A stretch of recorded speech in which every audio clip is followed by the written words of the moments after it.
अस्सलाम वालेकुम जी। डॉक्टर हमजा शफेर। आज मैंने आपसे तीन चीज़ें बड़ी इंपॉर्टेंट जो मुझे बार बार लोग मैसेज करते हैं कि डॉक्टर साहब हमारा कपल है, हमें 5-6 साल से बच्चा नहीं हो रहा, हमें बांझपन है, तो हमें आप बताएं। कोई डॉक्टर हमें कह रहा है आप IUI करवाओ, कोई हमें कहता है जी आप IVF कराओ, कोई हमें कहता है जी आप ICSI करवाएं। तो ये तीनों चीज़ें क्या है? IUI, IVF, ICSI।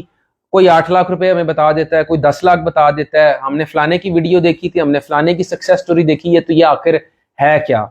Intra uterine insemination कहते हैं जी IUI को। इसका मतलब यह है कि एक मेल के स्पर्म लेकर, जो हम बिस्तरी नहीं कर सकता, जो नॉर्मल तरीके से स्पर्म डिपॉजिट नहीं कर सकता, उसके स्पर्म लेकर बच्चेदानी के अंदर स्पर्म्स को छोड़ दिया जाएगा। इस प्रोसेस को कह देते हैं जी इंट्रा यूट्राइन इंसेमिनेशन, यानी कि बच्चेदानी के अंदर स्पर्म्स को जो मेल के जो जरासीम हैं जो शौहर के, वो फीमेल के अंदर डाल दिए जाएं। ये सिंपल से प्रोसेस है, इसको कहते हैं IUI।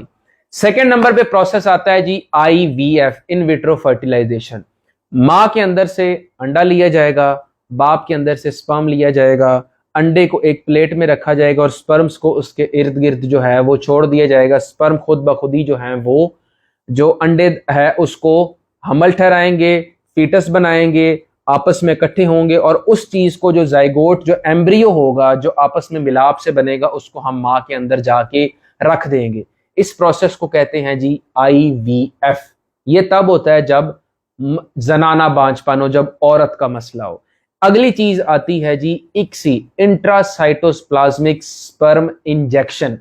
इसका मतलब ये होता है कि जब मर्दाना बांझपन हो, हम क्या करेंगे, इधर से मां के पेट से अंडा निकाला, बाप का स्पर्म लिया, और स्पर्म जो है खुद नहीं वो मिलेगा अंडे के साथ, आपने जबरदस्ती उसको अंडे के अंदर घुसाना है और अंडे के अंदर घुसा के आप उन चीज को दोबारा मां के पेट में रखेंगे। मेरी बात समझ रहे हैं? IVF में स्पर्म को आपने छोड़ दिया, वो खुद ही मिलाप करेगा, आप रख देंगे।